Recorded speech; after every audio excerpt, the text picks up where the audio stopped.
특징들이 좀 다르기 때문에 치료도 좀 다르게 접근해야 되는 그런 면이 있습니다. 안녕하십니까. 안녕하세요. 오늘은 건양대학교 이비인후과 이길 교수님 모시고 호흡기 바이러스에 대한 검사, 바이러스별 특징 이런 것들을 한번 얘기 나눠보겠습니다. 예전에 바이러스 질환이나 세균성 질환을 검사를 하지 않고 증상이 심하면 무조건 항생제를 좀 쓰는 그런 치료들을 많이 하지 않았습니까? 요즘에는 달라져서 바이러스도 검사를 하고 세균도 검사를 하죠. 그렇습니다. 어떻게 검사를 하죠?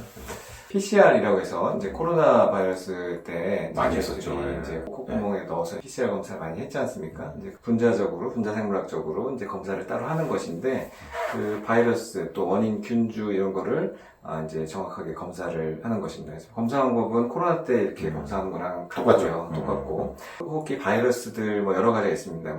인플루엔자가 독감이고 새로 나온 코로나 바이러스를 코비드19라고 하는데 그런 거 말고도 RSV, 아데노바이러스, 메타뉴머 바이러스, 파라인플루엔자 바이러스, 여러 가지 바이러스들이 대략 15개, 16개, 그 정도 여러 가지 바이러스들이 있습니다.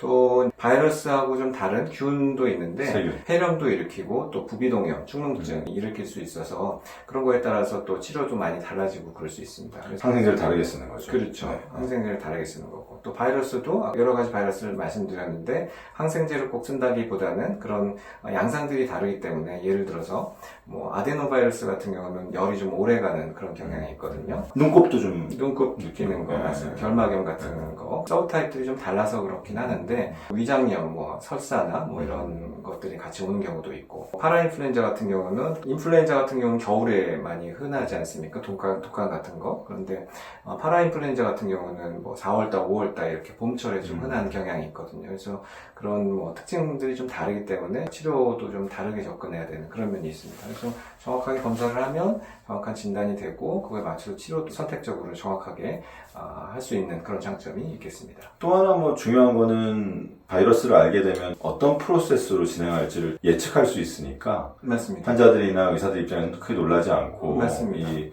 흐름을 좀 예측하고 치료할 수 있을 것 같아요. 맞습니다.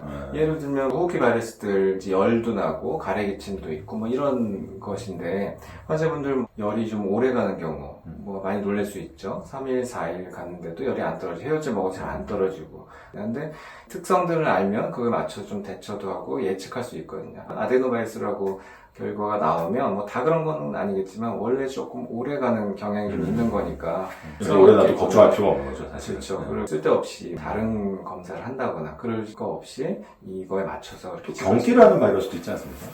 맞습니다. 메타뉴머 바이러스 같은 경우는 그 시저하는 그런 거하고 연관이 좀 있는 것으로 되어 있습니다. 천식 같은 거랑 좀 유사한 증상을 유발하는 바이러스도 맞습니다. 있죠. 이제 RSV라고 해서 특징적인 그런 경우가 있는데 RSV는 어떻게 보면 좀 유명한 바이러스 중에 하나입니다. 소화에서 많이 문제가 되는 경우가 있는데 그런 경우에는 바킹 커프나 이런 것들하고 연관이 있는 경우가 있습니다.